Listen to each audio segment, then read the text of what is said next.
noite.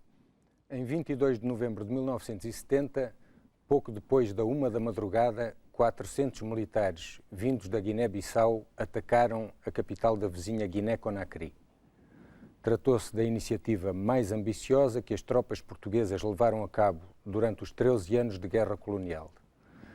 Um dos 16 objetivos da operação era libertar 26 portugueses que tinham caído prisioneiros do movimento independentista guineense, o PAIGC de Amílcar Cabral. Um desses prisioneiros era António Júlio Rosa, que hoje aqui temos como convidado e que escreveu sobre essa experiência o livro Memórias de um Prisioneiro de Guerra, de 2003. António Júlio Rosa, muito obrigado por ter vindo. A sua captura pelo PAIGC ocorreu em fevereiro de 1968, numa operação para tomar uma aldeia, uma localidade que o PAIGC controlava, Bissássema. Conte-nos um pouco como foi essa operação. Ora, essa operação foi planeada pelo Comando em Bissau e pretendia-se ocupar Bissássema porque era uma povoação muito importante para o PAIGC em termos logísticos. Produzia bastante arroz, tinha muito gado e era uma povoação relativamente grande e populosa. Aconteceu que fui enviado com o meu pelotão, mais 2 pelotões de milícias. Os pelotões de milícias muito mal armados, tinham como armamento único e simplesmente a Mauser, para ocuparmos Bissássema. Quando chegámos ao local e... Foi uma operação envolvendo ainda umas boas dezenas de pessoas. Exatamente, à volta de 70 militares armados, nos quais se incluía ainda uma secção de morteiros 81. Portanto, havia a noção de que podia haver resistência forte do outro lado. Sim, pensava-se que poderia haver. Mas como no mesmo dia em que foi desencadeada a operação de entrada em Bissássema, nessa madrugada tinham saído a minha companhia e outra companhia independente de cavalaria para a mesma zona. Isto para nos darem uma certa proteção. Ora, entramos em Bissássema sem qualquer oposição, encontramos a povoação praticamente certa. Instalámos-nos. Só para dar uma ideia aos nossos telespectadores, Bissássema é uma povoação que fica mais ou menos a que distância da capital da Guiné-Bissau? Ora, Bissássema, em linha reta, ficava a leste de Bissau, isto atravessando o Rio Jipa, à volta de 6 km. Portanto, muito perto de Bissau. Embora entre Bissau e Bissássema se interpusesse o Rio Jipa, que era bastante claro. A sua captura ocorre logo no dia seguinte à sua entrada em Bissássema? Exatamente. Ocorre na segunda noite. E é capturado com mais alguns dos seus companheiros na altura? E fomos atacados por cerca da meia-noite. Precisamente o ataque aconteceu onde eu previa que ele acontecesse, do lado da mata, do lado onde estavam colocados os pelotões de milícias, as tropas africanas. O ataque prolongou-se durante meia hora, um fogo intenso, de lado a lado. E ao fim de meia hora o fogo calou-se. Parou o fogo e pensámos, bom, possivelmente acabou o ataque. Passado pouco tempo, estava instalado no exterior com um forriel, no meu pelotão, quando o pessoal de transmissões me veio chamar: Malferes, nós conseguimos ouvir Tite, que era a sede do batalhão, pela rádio, mas não conseguimos comunicar com eles. E nós tínhamos provisoriamente instalado o posto de rádio dentro de uma casa da povoação, uma casa que tinha sido abandonada. Estava dentro da casa há 2 ou 3 minutos quando apareceu o comandante de um dos pelotões de milícias, que se dirigiu dirigiu-se-me e disse-me só isto: "Não ofereces, os torres estão cá dentro, nós tivemos que fugir." Passado poucos segundos, a casa foi atacada, rajadas metralhadoras, toda a gente procurou sair dali. E esse alferes de milícias conseguiu fugir, 2 ou 3 fuzileiros conseguiram fugir. Quando eu ia a sair, quando me abarei da porta, rebentou uma granada ofensiva. Nessa noite, e pronto, fui eu capturado, foi o Geraldino Contino, que era um cabo operador cripto, e o Vítor Capítulo, que era operador do rádio. Andámos toda a noite rumo a sul, na direção de um acortelamento nosso, de São João, que ficava já relativamente perto de Bolama. Chegámos a meio da manhã, talvez umas 10 horas, a um acampamento do PSGC. E durante essa noite, a seguir aos momentos de captura, nós estávamos angustiados, estávamos em estado de choque, pensávamos que a qualquer momento nos iriam fuzilar. Porquê é que receavam que fosse essa a reação dos guerrilheiros do PSGC? Era isso que, ao fim e ao cabo, pensávamos deles, que pronto, que nos iam matar, que não teríamos a mínima hipótese. E afinal, como foram tratados? Olha, vou contar este pormenor que me parece importante. Chegámos a esse acampamento onde só havia 2 ou 3 casas de mato. Meteram-nos dentro de uma casa de mato e dissemos: tirem as botas, tirem as meias. Isto para nós foi como que a confirmação de que nos iriam fuzilar. Estamos a pedir as botas e as meias porque já não vamos precisar delas. Deitem-se aí e durmam. Pois claro que não conseguíamos dormir, não é? Havia uma cama, uma esteira dentro da casa de mato e deitámos ali os 3, fecharam-nos lá dentro. E nós íamos vendo aquilo que se passava dentro do acampamento e cerca de meio-dia vem-nos chamar e, para nosso espanto, entrega-nos as botas e as meias lavadas. Eu nem sei o que é que pensei nesse momento, de qualquer modo, penso que levei uma grande lição de moral. E aquele comportamento que tinham tido para connosco era totalmente diferente daquilo que nós imaginávamos deles. Serviram-nos a seguir arroz com galinha, a galinha guisada, e connosco almoçou um elemento do PSGC que se apresentou como sendo Zé Neto e que era comissário político para aquela zona.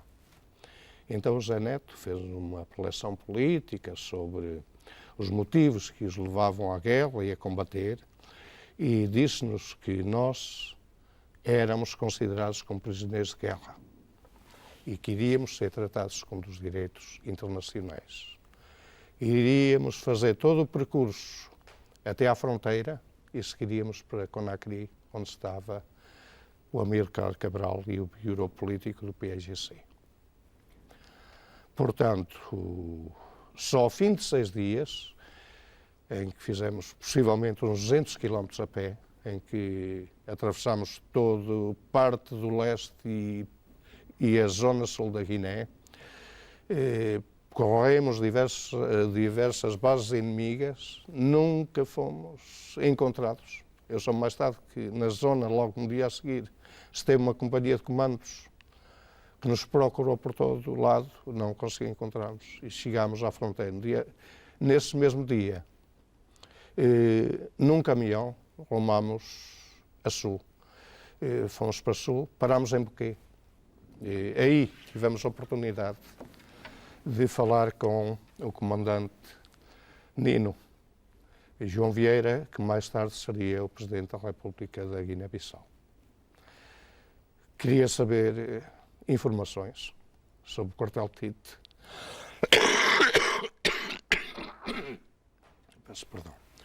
Sobre o armamento que Tito expunha, foi bastante amigável para connosco. E pronto, ao fim e ao cabo, procuramos enganá-lo da melhor maneira. Se lhe fomos dizer que não sabíamos se havia munições, ele não acreditava em nós. Disse-lhes que havia muita munição, que tínhamos munições de toda a espécie e feitio para todas as armas, Tito estava muito bem armado. Nós vamos agora passar a uma peça que temos para ver, mas antes disso queria ainda perguntar-lhe muito rapidamente sobre um outro encontro seu importante, que descreve aqui no livro, que é com o próprio Amílcar Cabral. Exatamente. Que encontro foi esse e como decorreu? Ora, estávamos há cerca de 2 dias em Conakry já, e perguntaram-nos se queríamos ver Amílcar Cabral. Não vimos mal nenhum nisso e pensámos que até seria útil para sabermos como poderia ser o nosso futuro. Amílcar Cabral recebeu-nos no Bureau Político, estava presente a esposa, mostrou-se bastante amigável, embora muito político, fez uma larga dissertação política sobre os motivos que os tinham levado à guerra. Chegou a dizer-nos que, antes de iniciar a guerra, enviaram um memorando ao governo português para que pudessem reunir-se para discutir o futuro da Guiné. E ele disse-nos que a resposta a esse memorando que enviaram para Lisboa foi o envio de um barco cheio de tropas para a Guiné. Passado um certo tempo, enviaram um novo memorando, a resposta foi idêntica, mais um navio cheio de tropas. E ele disse, com o governo assim, era impossível dialogar.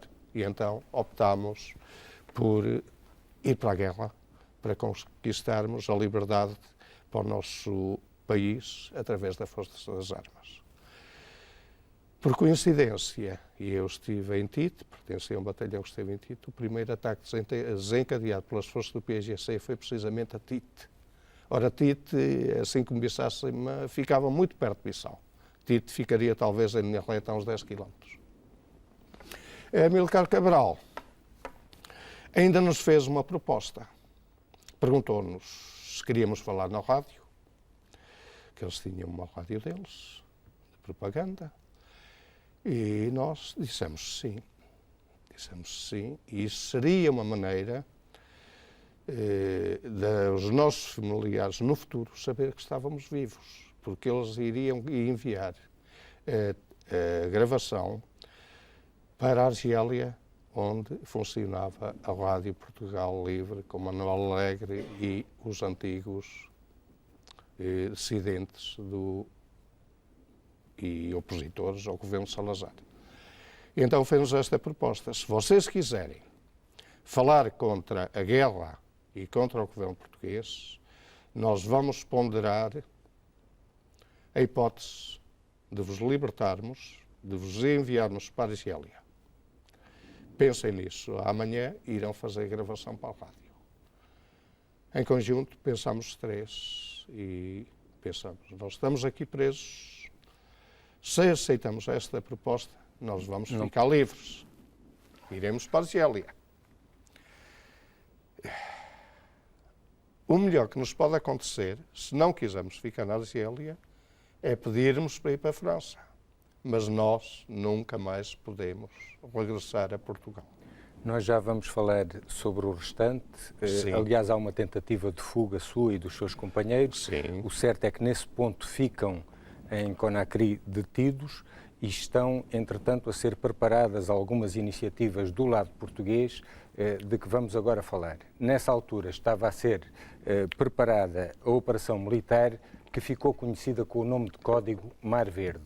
Na origem não estava um plano de libertação de prisioneiros. Ouçamos o coordenador da operação sobre o modo como surgiu a ideia. Esta operação que estava latente no espírito de muita gente desde 63, 64. Depois toda a gente tinha consciência que o que se fazia, as ações no interior do território da então província da Guiné, eram apenas ações, enfim, paliativas, pois era como se estivéssemos a tirar água de uma banheira enquanto não era aberta. Ora, em 64 tentou-se alguma coisa no género no Rio da Fronteira, mas que depois por razões políticas foram abandonadas, exatamente até talvez porque a pressão na altura do país em si não fosse tão grande como se revelou mais tarde. E enfim, depois no lançamento tudo isto foi, digamos, fervilhando um bocadinho até que surgiu a ideia desta operação. Nos anos seguintes surge uma ideia: utilizar dissidentes guineenses para promover um golpe de Estado em Conakry. Em 1965, quando rebentou uma conspiração contra Sékou Touré, o Sr. Barry estava entre os suspeitos. Por isso foi destituído das suas funções e relegado para funções secundárias. Ele era, não esqueçamos, um alto funcionário do Ministério da Defesa Nacional, visto que exercia as funções de chefe da Brigada Criminal da Polícia da cidade de Conakry. Depois da sua fuga, porque fugiu da República da Guiné, refugiou-se aqui na Guiné Portuguesa. Monsieur Barry, pouvez-vous nous dire quelque chose sur les raisons qui vous ont poussé à quitter la République de Guinée et à vous réfugier en Guinée portugaise? Eh bien, ces raisons sont très simples. Comme vous venez de le dire tout à l'heure, en 1965, un complot a éclaté en République de Guinée, complot qui tendait à renverser le gouvernement actuel. Certains responsables de la défense nationale ont été plus ou moins suspectés, parmi lesquels je me trouvais.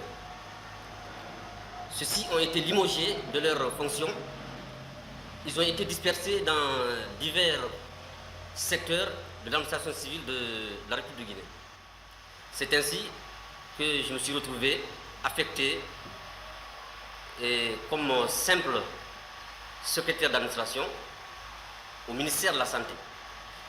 Alors, c'est devant cette injustice que j'ai préféré m'enfuir pour me réfugier ici en Guinée portugaise.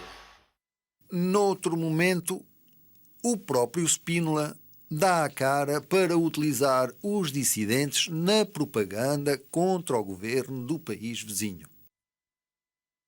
São elementos do Exército da República da Guiné todos os indivíduos que se apresentaram armados na fronteira pedindo asilo político? Olha, tanto quanto as averiguações realizadas permitem concluir, todos os elementos que se apresentaram são da República da Guiné, sendo a grande maioria militares. Uns já licenciados e outros ao serviço nas guarnições de Conakry, Quindiá, Labé e Condara. E de que tipo de armamento dispunham esses elementos quando se apresentaram?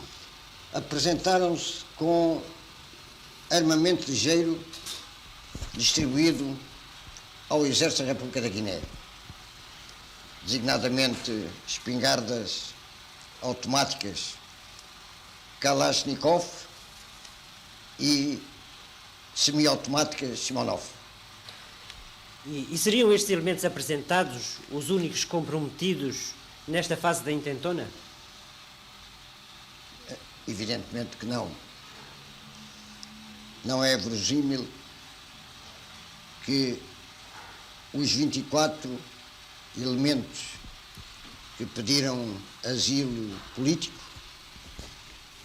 tenham atuado isoladamente.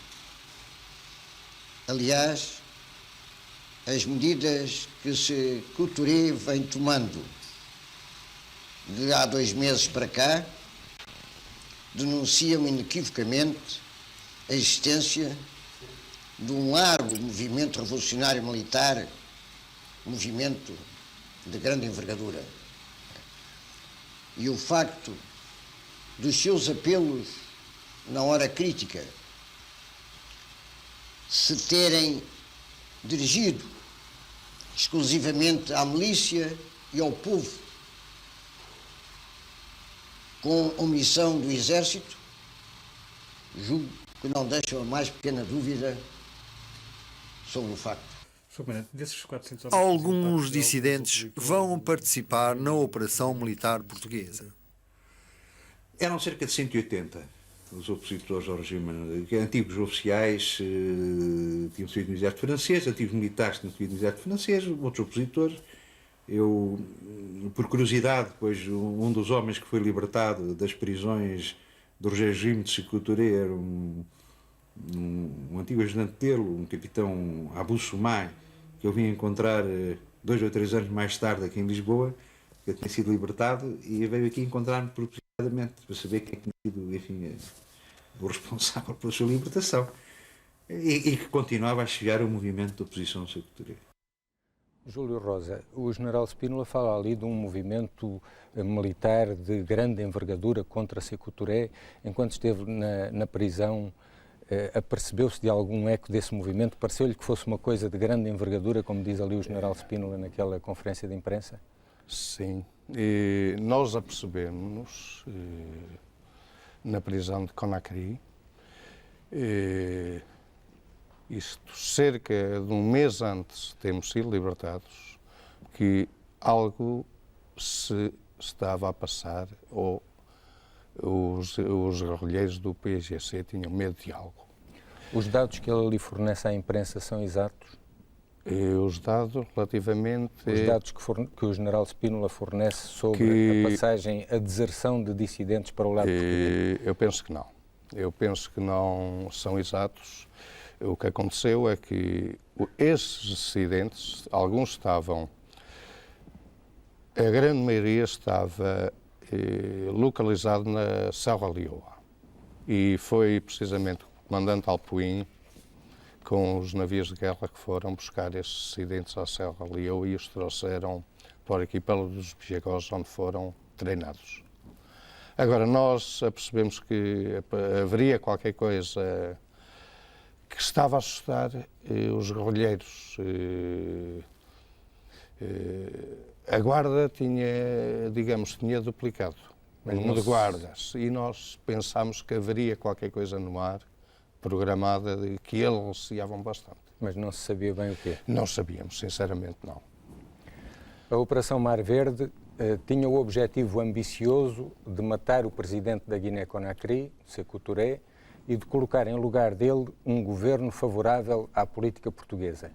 Militarmente parecia possível, mas politicamente os riscos saltavam à vista. Os organizadores da operação conseguiram prepará-la sob rigoroso segredo, mas alguns militares que estavam dentro desse segredo levantaram objeções. O plano começou por prever uma mera sabotagem de vasos de guerra do PAIGC por homens rãs, mas em 1970 a conspiração passou a ter objetivos muito mais ambiciosos. Havia vários grupos de oposicionistas ao regime então existente na Guiné-Conakry. Tinha-se pensado utilizá-los numa luta de guerrilha a partir do território da então província da Guiné. Mas, enfim, sendo a guerrilha uma forma de luta prolongada e de longa duração, isso poderia trazer complicações internacionais. E foi da junção da necessidade, enfim, talvez para efeitos políticos, da utilização desses grupos de oposicionistas ao regime da Guiné-Conakry e a necessidade militar que nós tínhamos de dar um golpe tanto quanto possível profundo no sistema logístico do PAIGC, que deu origem à montagem de uma operação que, sob a forma de um golpe de Estado, ou melhor, utilizando a técnica de um golpe de Estado, um raid, depois tentar-se-iam atingir os objetivos que eu lhe enunciei. Esta operação foi realizada no maior segredo. Isto foi um dos sucessos da operação, foi um dos objetivos que se conseguiu, foi um segredo absoluto, de tal maneira que em Portugal nem o Comandante Supremo das Forças Armadas, que o Presidente da República tinha conhecimento dela, nem o Ministro da Defesa, nem o Chefe de Estado-Maior-General, apenas o Ministro do Ultramar e o Presidente do Conselho tinham conhecimento. Se iria realizar uma operação do género. Localmente, tirando o Governador e Comandante-Chefe, 2 ou 3 oficiais, inclusive os próprios comandantes-chefes adjuntos, o comandante da Defesa Marítima, o comandante da Zona Aérea e o comandante territorial do Exército, tiveram só conhecimento da realização da operação 5 dias antes. O professor Marcelo Caetano deu o aval político à operação. Foi numa conversa pessoal que tive com ele, a mando do general Spínola, de quem transportei uma missiva para o então Presidente do Conselho de Ministros, e a quem expus em linhas muito gerais a operação, e com a qual concordou imediatamente, e com a recomendação expressa de que fossem deixados o menor número de vestígios possível. Os participantes da operação foram sendo concentrados numa ilha das Bijagós, onde havia uma regra de ouro: quem entrava não saía. Evidentemente para que o segredo se mantivesse. Houve problemas desde o tipo de depois pessoas sentirem-se afastadas da família por tempo maior do que é habitual, depois os problemas óbvios de um treinamento muito duro, e, por exemplo, os problemas logísticos da obtenção do armamento no país de leste, não é? Depois o fardamento também do país de leste, que era para que exatamente evitar que qualquer vestígio que nos pudesse denunciar a nossa região. Isso foi ao ponto das caixas de fósforos e de cigarro que têm sido adquiridos na República de Guiné-Conakry. Para que, quer dizer, acho que os mínimos pormenores não foram esquecidos. O caráter ilegal e secreto da operação suscita dúvidas mesmo entre os incondicionais. Um deles é o capitão Bakar Jaló. Outros oficiais vão pôr objeções de fundo. O problema com o Major Leal Almeida, que era o supervisor da Companhia de Comandos Africana e que estava há um certo tempo já dentro da operação, foi na véspera da operação começar a levantar problemas do género: ai Jesus, o que é que vai ser? Se a gente vai lá, o que é que os outros vão dizer? É um tipo de interrogação que eu admitiria que ele tivesse tido, ou quando entrou para o Exército, ou quando foi chamado a fazer missões militares, mas que naquele momento era absolutamente inadmissível. Eu dei-lhe voz de prisão e levei-o para Bissau, onde aliás, o governador e o comandante-chefe resolveu de uma forma muito rápida o assunto. Eu devo dizer que o Major Leal Almeida foi à operação. O então primeiro-tenente Costa Correia também teve problemas desse género. Isso afinal era uma ação clandestina num país estrangeiro.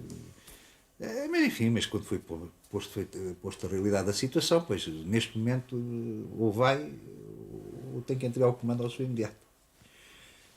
Foi, e até devo dizer que, sob o ponto de vista estritamente profissional e como navegador, se portou muito bem. Júlio Rosa, estamos mesmo em cima do tempo, peço-lhe uma resposta curta. Para si foi uma grande alegria ser libertado, mas o então Major Leal de Almeida, o então Tenente Costa Correia, tinham objeções de peso a fazer esta operação. Sim. Isto, segundo me contaram elementos dos fuzileiros navais 2 Alferes, que estiveram na invasão ao Conakry, as nossas tropas estavam opostas porque não queriam atacar a capital de um país estrangeiro. E até que o comandante Alpuim descobriu um argumento que os convenceu, ao fim e ao cabo. Olha, pelo menos vamos a Conakry só para libertar aqueles 26 ou 25 prisioneiros que se encontram lá há diversos anos. Isso convenceu, de facto,